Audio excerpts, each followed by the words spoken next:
Today we will be interviewing our guest, Imara Jones, who is the host of Last Sip. Yes. Do So, you want to do jump you, right do into you, the interview? well, yeah, do you first want to give like a little background of like who you are, what you do? Well, I'm Imara Jones. I am the host of The Last Sip. I am a journalist and intersectional news content producer. So one of the shows is The Last Sip, and then there's another web docuseries that I have called Translash, about what it's like to be trans at a time of social backlash. Nice, nice. Okay, so the first question we have for you is, what is your biggest goal or purpose with your work? I think the biggest goal of my work is to help drive social change by centering the voices and the experiences and the solutions of historically marginalized communities. I believe that the society that we need to make is grounded in the experience of those communities and people. Demographically, that's where the future is. Um, and so, if that's where the future is, we need to begin to center the future in our portrayals, in our stories, and in our thoughts about what matters and is most important. So, that's what I want to do with my work. And do you believe that like anybody could do that? Like anybody could be the one to help like push the change? Yeah, I mean, I think the fascinating thing that one of the things I love about my work is that change comes from um, the places that are usually the most under stress. And it's usually individuals or people who come up um, under circumstances that we would imagine to be indescribable or unimaginable that then leads and sparks social change. So you can look at what happened to Trayvon Martin, for example, Right. or Michael Brown, right? And it sparked an entire movement, which is shifting and changing the way that we think about police, the way that police should work, our relationship with communities. And so I think, if you were to ask the parents and the families of either of them if they thought that they would be helping to drive change and lead a social movement, if you asked Alicia Garza, who helped to found Black Lives Matter, a year before Black Lives Matter, if she would be kind of at the tip of the spear of this drive for social change in policing in the United States, they probably all would have told you that they were crazy. So we don't know where change comes from, and it means that anybody can affect change. Okay, so how was your experience working in the Clinton White House? How was my experience? It was the most intense job I've ever had. Yeah. It was one of the first jobs I ever had. So that was a good thing in many ways because if you can survive that, you can survive anything. Career-wise, there's never been a workplace or an environment that's equaled the amount of stress and pressure that engendered. And overall, it was a really good experience. It was very intense. The just I like the minute I started thinking about it, I started thinking about the phones, like how the phones rang constantly It's like all fast-paced day long. multitasking. Oh my God, you have no idea. It was very stressful. But at the same time, you get to see the presidency up close, and you Mm-hmm. get to see how the presidency matters, and you get to see how who is president really is impactful. So when people thought or say that it doesn't matter who sits in the White House, or it doesn't matter, that there are all these quote advisors, these mysterious advisors that people talk about that make all the decisions, and the president is just a figurehead. I knew that that wasn't true, and I think that we can see right now the impact of having that who sits in that office really has a direct impact on our lives, and particularly as queer people. It's had a very direct impact on our lives. Just that one person in that job. So that leads us into our next question, which is great. What do you think is the best way to counteract the continuing attacks on TGNC folks by the Trump administration? I think what's already happening, which is that people are taking to the streets, and we're all searching and finding ways individually to come together to make decisions about our own lives. One of the things I've been really impacted by is the number of people, for example, who are trans, understanding that not everyone who is TGNC is interested or wants to transition, but the number of people that have decided to accelerate their transitions Yeah. due to the fact that he's in office, not knowing. And so in a perverse way, right, it's one, accelerated the thing that they're trying to stop. Yeah. Two, every time we do that, every time we have that individual act of affirmation, that is an act of resistance, right? Yeah. Resistance isn't only about being in the streets. Resistance isn't only about calling your congressman or whatever, although those are also equally important. In this case for us, just existing is an act of resistance, that's right? so true. Yeah. So I think the thing that we can do individually is to stand up for ourselves, right? By being ourselves, and then find ways to connect with other people who have the same worldview as we do, and find ways to work together.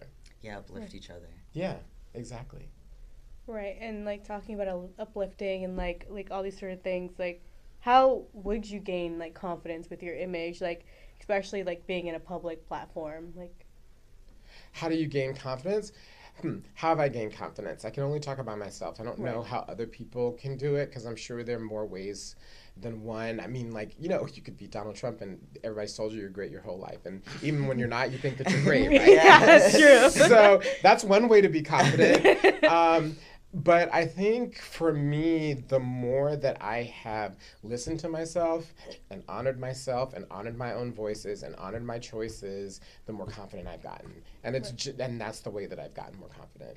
By continuing to become more of myself is the way that I actually feel more confident in myself. And so once you have that, or as you have that, and the good news is that it actually does come with time too. So this idea that like your whole life is over past 20 is ridiculous. Like your life is just starting, but it unfolds, and we can get stronger as we move through our lives. And the stronger that we get, that's something that no one else can take from you. Right. Because you're always with yourself, right? Yeah, that's true. So if you're with yourself and you are confident in yourself, then, no one can take that away from you. You're right. And I think living your truth is, especially when you're TGNC, it's a very intimate relationship with yourself that you go through. Yeah. Yeah, I think it's very unique. And because like we have to, in a very dramatic way, do what everyone should be doing, but most people don't. Yeah. And that is, we have to really find out who we are as people, and then we have to fight to make space for that in the world, right? A lot of people coast, they just can hide behind assumed identities. Do you know what I mean? Like, and we don't get to do that. And so consequently, we have to be really intentful, and that's the way that we actually get stronger. It's the opposite of what you think. Hiding actually makes you weaker. Right. Yeah. A lot of people are wearing masks in society. It's better to be yourself than to hide behind the mask. Absolutely. So, seeing one of your travel-based episodes, okay, I was wondering what your experience has been personally traveling as a trans woman of color. And did you choose places with safety at like the forefront of your decision? Yeah, so I just came back from Mexico City, and this was like very top of mind for me. And it totally changes your perspective. And it was interesting because I was able to go to a place where I was able to exist without adjectives, right? Like I was just able to be a person. I didn't have to be trans, I had to be this, I didn't have to do that. And everyone, engaged me through my womanhood, which is a radical thing.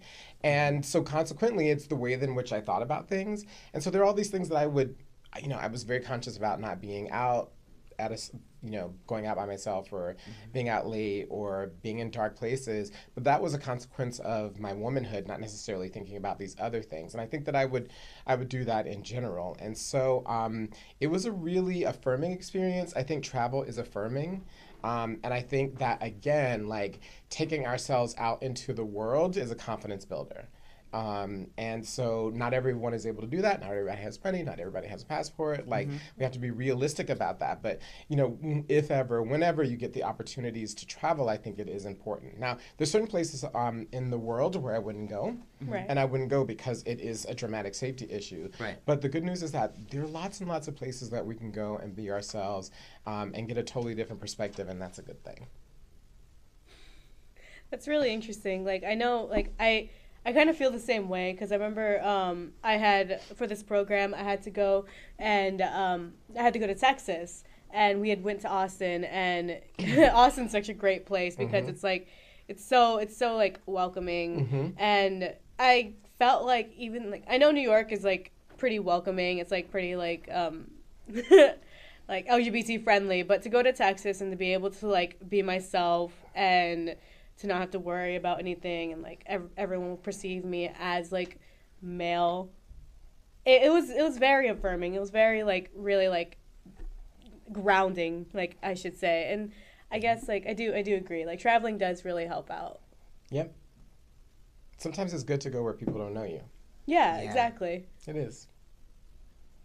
So what were your career choices before like you decided to like have this like online show? Yeah, I've had so many. So, you know, I worked in government. I worked in the White House. Then I went to go work for Viacom, which is the home of MTV and a whole bunch of other places. And then what did I do after that? And then I had 2 jobs there, and then 2 totally different jobs. One was like in communications, and another one was running a global media campaign on AIDS inside of a company, which is really interesting. Then after that, I started my career in journalism, and then alongside and after that, mostly writing. And then after that, decided to do my own show. And so I've moved around a lot. You know, I've had like 4 or 5 different careers already. And so, I don't know, I think that kind of, it tracks me figuring out who I was. Right? Like I was, you know, not experimenting, but I was doing the thing that I thought I should be doing, and I was like, oh, this doesn't feel right, and I changed course. And so I would say to never be afraid to do that.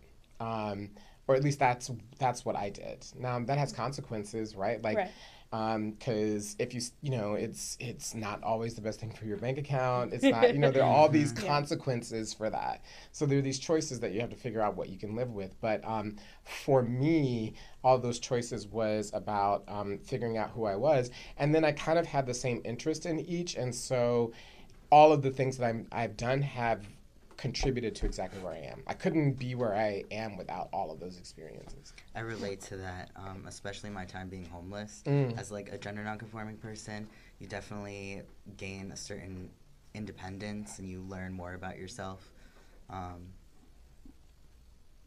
Yeah. If you make it through the tough spots make you better in a really weird way. It's like, it kind of like builds you. It builds like your, like, I guess, resistance. Like it just like helps. Also builds your character. Yeah, builds your character. Yeah. Well, and you find out what your character is. Yeah. Do you know what I mean? Like you actually find out what you're made up of. You find out what you can stand. You find out where your weaknesses your limits, are. Yeah. Your boundaries. Exactly. Sometimes it's good to do things like out of your comfort zone, like job wise, so that you're able to say like, oh, I've experienced it. I know it's not for me. Right. And I mean, for me, the thing that I try to do, I don't always succeed because I'm human, but I try to live my life in such a way as that I don't have regrets. Right. Because the regret, like at the end of your life, the regrets are the only things that you can't do anything about. Right. FOMO, fear of missing out. No, I don't have fear of missing out on the thing that I really wanted to do. Yeah. FOMO is like, I see other people having a good time and I'm afraid to not have a good time. Oh, no, that's not what it is for me. Yeah. It's more of like, oh, I missed that opportunity because I wasn't comfortable stepping out of my comfort zone. Right. Yeah. Or I didn't want to move to this city, or I didn't want to do, you know, and it's like always finding ways to stretch. Definitely. And at the end of that question, I know soon we'll be moving. Oh. We're going to a commercial break. Yeah, Okay. We're live. It's live television. You're seeing everything happen in real time. Yes. But we will be going into a commercial break soon. And well, boom, I'm sure we'll cut out, but we will still be talking as this happens. So.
Hello again. It's live. Yes. Remember, it's live.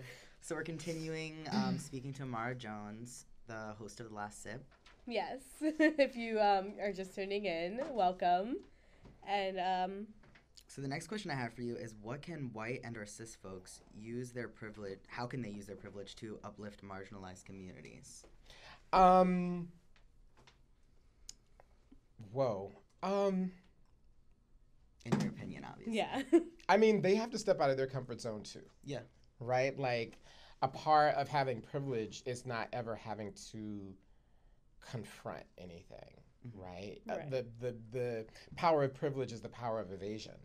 You don't have to, confront or deal with anything that you don't want to. And then when you are confronted with those things, you actually, are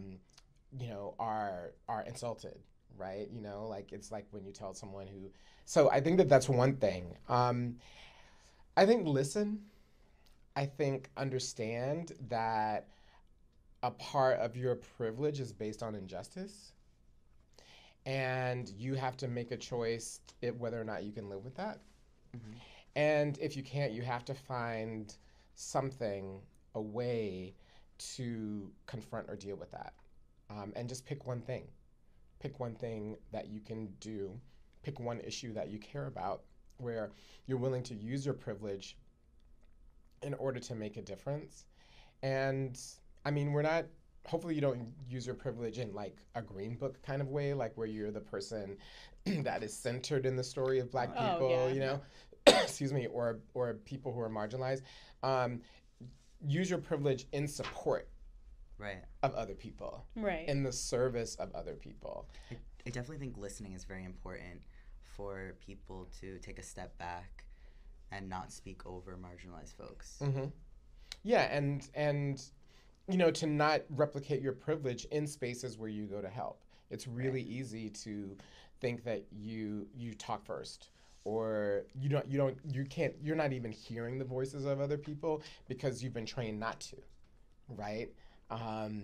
Which is a weird thing about whiteness and privilege, right? You don't even hear people talking to you. So I think that not to replicate the privilege even when you've decided to dedicate yourself. And that takes a lot of work. And when you do that, and when you speak to people who are white or who are cis or who are privileged who do that, excuse me, it's as much, when they actually take on that consciousness, it's as much work as a person of color. Because they end up also constantly in struggle with their communities or people around them or with their families. And so just to understand that that's what it really means to drive change if you can't live with the fact that your privilege is based on injustice. Right. And if you can live with it, then you've got other problems. Yeah. To say the least. There's other things you kind of need to work on. Big time. And piggybacking off of that sort of question, do you feel like that cis people can be insensitive when interviewing trans Yes. folk? Oh yeah, definitely. For excuse me, for Translash, I interviewed the person who is a co-founder of the transgender medical center at Mount Sinai. She also happens to be my doctor, but also And at the end of the interview, she turns to me and she goes, "That was completely different." And I was like, "What do you mean?" She's like, "I never been interviewed by a trans person anymore, and it was just a radically different experience." And I think that one of the things that is different about it is there are so many there's so many assumptions about your humanity that I make that I don't ask those questions, right? I don't ask dumb questions that somehow undermine your personhood. And I think that that's what a lot of people who aren't trans end up doing in interviews. The curiosity is so strong. Yeah, Right. that it gets inappropriate. Yeah. Like asking about like personal things that should not be even on the table. Like the cis people wouldn't ask other cis people about like their genitals or their surgeries or anything like that. So it's interesting why they think it's appropriate to ask anyone else like a Yeah. trans or gender non-conforming Correct. person. It's really also fascinating, like the way in which gender has been constructed in this country, that people believe that gender is about genitals. Yeah. Yeah. And that's and the obsession with what you've done or what you haven't done or what. I mean, I've had to tell people all the time, I'm like, I'm not answering that question. Yeah, Right. Do you your know what I business. mean? Or Yeah. they're like, well, are you going to do this or are you going to do that? And it's like, well, I beg your pardon, but I don't ask you whether or not you're going to have a hysterectomy. Yeah. Or, Yeah. It's the same. right? Like, I haven't, you know, what are you going to do about those fibroids? Like, are you going to have a vasectomy? When's your vasectomy? Yeah. It's like one of those things that like people have to kind of like stop and think, would I ask someone who's not trans this sort of question? Mhm. Correct. Like, and like, I don't know. It's just something that just it's on my mind sometimes whenever I watch interviews. Yeah. Yeah, and then also the thing is that it's also the thing that people only want to talk to us about. Yeah. Where, given our perspective in society and where we sit, we have so many things to say about everything. I mean, once you've lived your life, if you were raised in one gender and you transition to another, you have a lot to say about life. Right? For example, you have a lot to say about the medical establishment. You have a lot to say about schools, right? There's so many things that our perspective lends to us that for people to only be obsessed about, well, when did you know? And, what surgeries have you had? And, questions about dating and all the rest of it is so hyper-limiting. Yeah, I feel like a lot of the questions that I've been asked, and I'm sure plenty of other TGNC folks have been asked, is not only invasive, but I totally lost my train of thought on that, but it's okay. We'll circle back to it. Yeah. Well, when you do this, just a little advice, when that happens and asking a question because it's going to happen, just redirect to another question in your head. That's good advice. Yes. I have a question then. Okay. We're getting the 2-minute sign here. So. Ooh. How does your identity impact you as a content creator? Oh, it's kind of everything. So let me tell you a little secret. So there's this idea that somehow, wrap it up. Okay. There's this secret somehow. 1 minute? Okay. There's a secret. We're live. It's live. There's somehow this idea that if you, other people don't take their biases into creating content, and that somehow only trans or people of color or women, you name it, take that. That's not true. Everyone who creates content takes their bias, and their bias creates the lens through which they judge content. So, for example, it's why the New York Times looks the way that it does, right? Because the people making decisions about what goes in the paper, they have a certain bias, they have certain things that they care about, and those are the things that go in the paper. Right. So I think we just have to admit that our lens is the lens through which we create content, but our job is not necessarily, I think, to discredit that. We have to understand that our lens is our information, but understand that it's not the only thing that's important. So there are other lenses. So I think the fact that I'm hyper aware of what my lens is, I try to include other voices and other perspectives. And the other thing that I try to do that is important, regardless of your lens, is to tell the truth. Right? That's what you have a responsibility to do when you have the microphone. It's not to perpetuate your lens. So my lens is everything. I think that it's important because a lot of things that I'm interested in and engaged in, like I said, I think are concentrate on the future and what's important, and those things need to be highlighted. But I also have a responsibility to make sure that that's not the only thing that I am talking about, and to make sure that whatever I'm doing, I'm telling the truth. Right. It's all about being genuine. Yeah. Yep. And truthful. Right, yeah. And truthful. So we're gonna have a break for the music. Yes, we're having a break for our musical guests, the Blank Minds. We'll be Back shortly. yeah, we'll be How back can there shortly. be music if they're blank minds? It's contradictory. Okay. That's their band This is a name. question.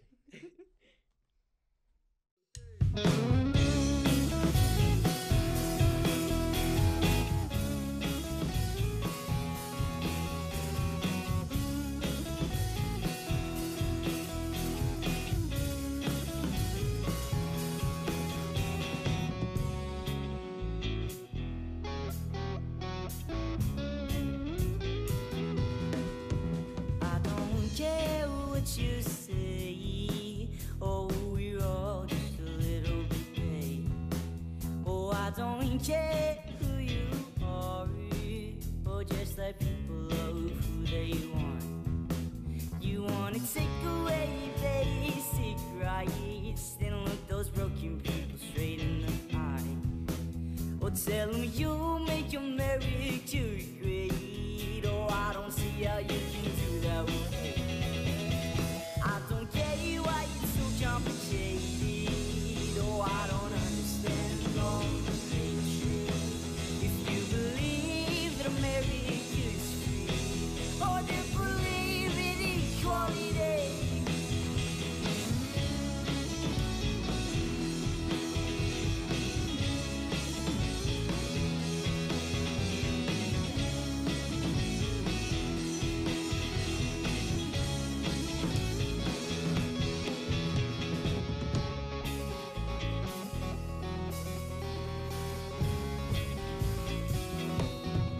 I wish that I could explain my mind, and maybe you can learn to see why you're ruining people's lives every day, promoting hate every which way. I know that it can make you uncomfortable to see women taking control, but the government should have no say.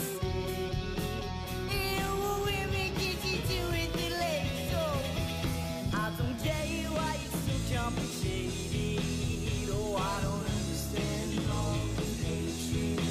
If you believe that America is free, oh, then believe in equality. Oh.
Back.